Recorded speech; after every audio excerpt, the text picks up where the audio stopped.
you find yourself just constantly losing recruiting battles or just aren't really exactly sure how to approach recruiting in College Football 26?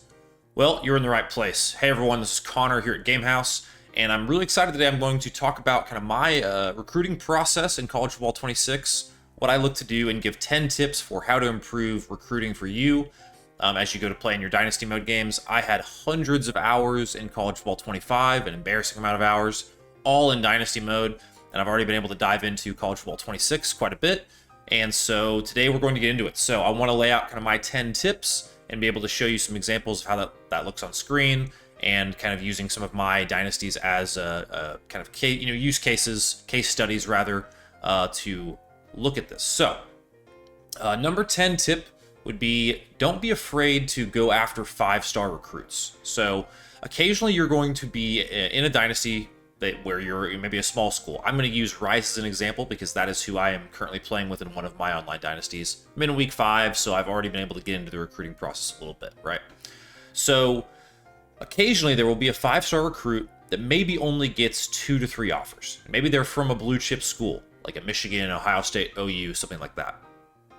This still may be worth, even if you're not on their board at all, just earmarking them preseason, giving them a scholarship offer from preseason, and then starting to invest, setting the house each week on those players. Occasionally, you will be able to get into the top 8, then to the top 5, and in the example I'm showing on screen of Gregory Gainwell, you're actually able to get into the lead on one of the top 5 players in the country as Rice. So this doesn't always work out. It's a high risk, high reward system.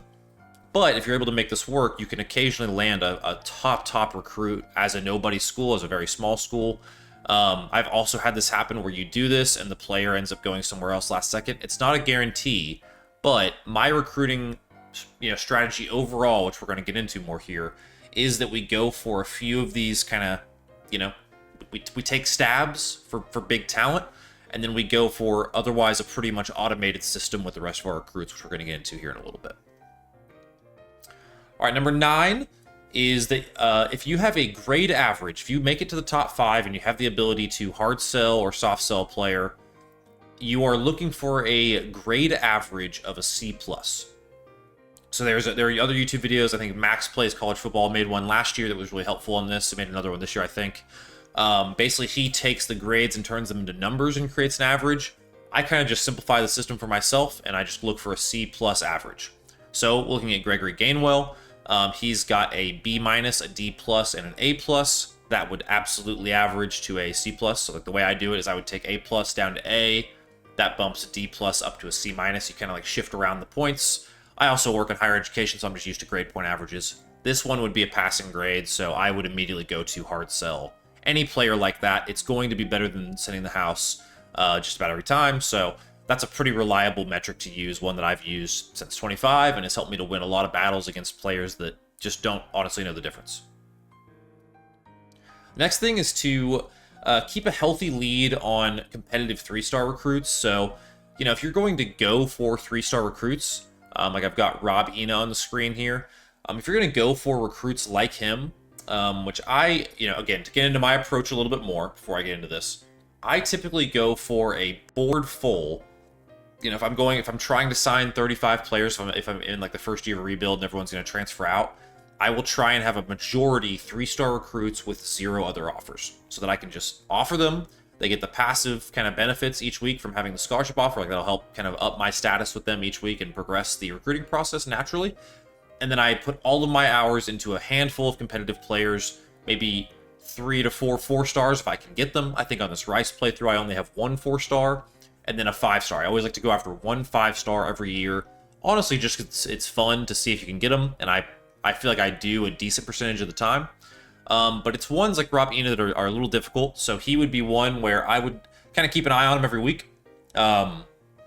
If Texas State or UTSA, kind of shown here as the ones going after him, if either of those 2 schools were to increase their hours spent, I would have to make a pretty tough call whether I would drop him or commit hours.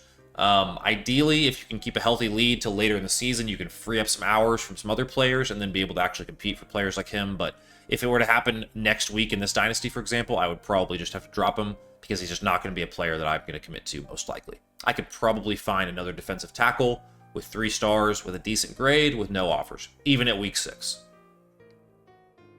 All right, number 7. This is just a general rule of thumb for me. Don't waste your time on 1 or 2 star recruits. I think in college football 26 especially, I mean, I've played with some schools like Delaware that have really hard time recruiting. I think you can still find enough 3-star players without offers where you really never have to go after a 1 or 2 star. The overalls are just really brutal. You're hardly ever going to play them. Sure, they can fill in some depth, but it's hard for me to want to target a player at all just to have depth on the team. So I just honestly scour the recruiting boards. It doesn't matter if they're in your pipeline or not. Just go after 3 stars with no offers, and I think you'll have a much better time. My number 6 tip is to fight for close battles. So I've got an image on screen here. Make this a little bit bigger, you can see. Where I'm going after a user in my league. We're both going after the same player, Will Tobias. He's a cornerback. And I was in the lead coming into this past week. Week 5 just happened, and the other player had a visit before me, which we're going to get to later, why that's so important. I'm still in the hunt, though, and College Football 26 introduced a recruitment, like a head-to-head battle for these close battles like this. So there's no reason for me to back off on hours on Will Tobias right now, especially because I have a visit the coming week that I should win, and we have a chance to get into this head-to-head battle. So I'll be interested to see how this plays out. I've only seen this happen kind of a couple times where it's this close in recruiting in 26 so far. If it were 25, I would immediately be taking the hours away and abandoning this player because I just know I would have lost. But this one I should be able to compete for, and because of the new kind of recruitment battle feature in 26. So if you're in a close battle, especially against a user, I think it's well worth it to go ahead and still commit hours for those players. And this is my number 5, is a big one. This is kind of the cornerstone of my recruiting process, which is you go after recruits with no other offers. So Tony Eaton is on screen here. He's a free safety. I think I went after him early in the season. I don't even think he was interested in Rice. I could be wrong, but my strategy a lot of the times is with a player like this. Let's say you take Tony Eaton. Let's say I'm not on the board for him and it's preseason. I would offer him, if no other, or maybe it's week 1 or 2. I would throw him an offer. If no other offers come through and I really need a free safety, I would put 50 hours into him for 1 week, which should get me in his top 8. Usually that's enough to do it. And then you take those hours off. You can do that to another player. And then you let Tony Eaton just kind of slowly move up thanks to his scholarship offered action. As you can see on the right side there, this is giving him some benefit, about this much here. So this is usually enough to keep players off of you. I showed that one. I think I have an example coming up actually, where you need to keep an eye on these players basically, because there can be offers that can come in. This is not a foolproof, you're 100% going to get every single player you go for this way strategy, but in terms of efficiency for hours, I only have 350 hours with Rice. This is a really good way to make sure your hours are being used as efficiently as possible, and you're not wasting them trying to spread yourself too thin. That's probably one of the worst things you can do in College Football 26 recruiting, is just throw 10 hours into 35 players. Usually is not going to help you very much do that. All right, and schedule visits early in recruiting battles is my number 4 tip. So I mentioned the Miami, Ohio example earlier. This player got his visit in a week before me, and that put him ahead. I was leading that battle otherwise. So that could help him to win that battle. In very much the same case here with Ethan Selzner. This is a player that I am ahead on, and I already have my recruiting my recruiting week scheduled a week before another player, so this should be an easy one for me to get. Like I said, good lead, and this is so important for me to have this battle before UNLV, another user. So if you can do this if you're in a battle, basically, go ahead and schedule your recruiting early. That will help you as much as possible. If it's a player that you're not in a battle and you get into the top 5, half the time you may not even want to schedule a visit. If you do, and it's cheap enough, like 15 to 20 recruiting hours, based on the new proximity for scheduling visits, you can just throw them later in the season to try and maybe get some adjacency or some bonuses for positions complementing each other on that visit. Number 3 is don't be afraid to drop recruits. This is the example I was talking about earlier. So J.J. Powell is another 3-star recruit where I did the exact same thing. He's a free safety where I offered him, put 50 hours into him, let him get to the top of the board, and then have kind of backed off. And now Utah, or maybe that's Houston. I think I put Utah in the article. I think it's actually Houston. My bad. Houston has come in and offered him now, and looks like they put some hours in, and he wants to go there. I mean, he's already looking at Houston really seriously. I will probably keep him on my board for 1 or 2 more weeks, and if Houston continues to throw hours, I would probably drop JJ Powell from my board. Again, because there are going to be other 3-stars with no offers that you can find in this game. A lot of times these little battles aren't worth it. The only way it would be is if JJ Powell had a gem. I would probably already, I would already be probably putting hours into him, but I would go for him in that situation. I would divvy up other hours and find a way to make it work. But since he's at least I haven't scouted them, so I don't know. But I probably would just let him go, honestly. Number 2, don't abandon playing style deal breakers immediately. So another player here in my kind of classic system is BJ Folkerts. He's a right tackle, and I really need offensive linemen as Rice. If anyone else is rebuilding Rice right now in Dynasty, you know you lose basically your whole O-line after the first season. This is honestly the case with a lot of teams, it feels like. So with him, I'm playing Rice. I'm learning the spread option. It's tough. So my offense has been pretty bad. We're winning games, but we're mainly doing it on defense. That means my playing style deal breaker is down to an F with him. I'm one of the worst schools in the country when it comes to total offense, which is what he wants as a well-rounded offensive lineman. However, I'm the only one that's offered him. No one else is really even close.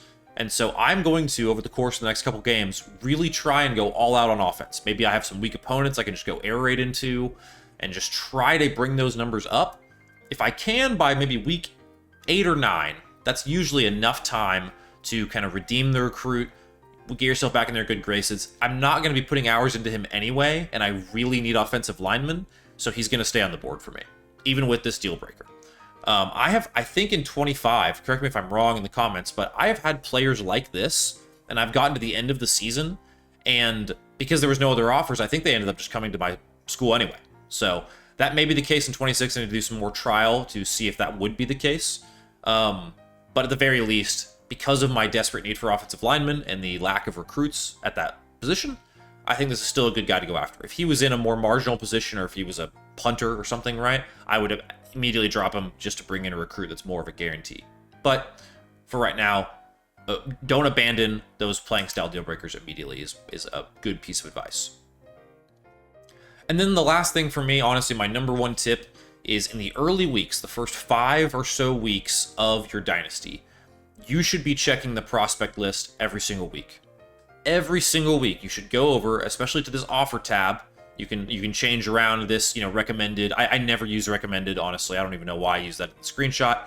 I usually go to like 4-star recruits, my pipelines, 3-star recruits, something like that, and then filter by offers. Just see who out there does not have an offer. Maybe your playing styles have changed. Maybe you have new recruits opened up that you didn't have access to previously.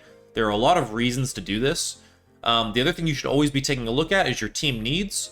So I put, in the article here, this is available if you'd rather just read this article on thegamehouse.com with a lot of our other college football content. This is what I'm pulling from here. I do have 3 special teams players. I'm Rice, and kickers and punters want to come here. It just is what it is. So I had my kind of pick of the litter for those players. I put 3 on there. I usually like to do this just to see which one I'm in the best position for at the end of the season. I'll probably drop the other 2, and then that gives me a couple spots open for transfers at the end of the year. I also anticipate I'm going to be dropping several players throughout the year from my board. I start at 35, but I never usually finish with 35 recruits. Because of the way I recruit, I go after, like I said, I take stabs at those few really good players, 4 or 5-star players. I handle recruiting battles, I put hours into that, and I'm leaving probably 25 players a week completely unattended to. Other offers, other schools are going to come in for those players. I'm going to lose some. Playing styles may not work out. So I'll probably, and like with the punters and kicker, I'll probably drop or have 10 players fall off my board. That gives me just enough to have a really meaningful transfer period at the end of the year where I can bring in some more immediate talent for the team. So that pretty much is my recruiting style for this game. I did this a lot in College Football 25 to a great deal of success. And I actually never commit to the recruiter coach archetype either. I usually almost always go motivator because with schools like Rice in particular, I want to keep players around and develop them. I usually don't care that much about getting a ton of 4 and 5-star recruits. For me, it's about developing them and then eventually going architect and raising stat caps. That's kind of the methodology I used. This led me to, in a dynasty I was in 25, that was a 48-hour advance, Heisman, 20 players in it.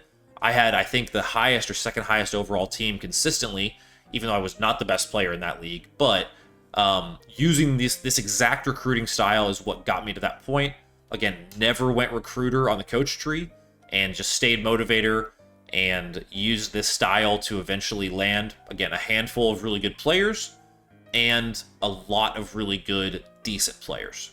But that is going to do it. Those are my kind of 10 recruiting tips for College Football 2026 Dynasty Mode.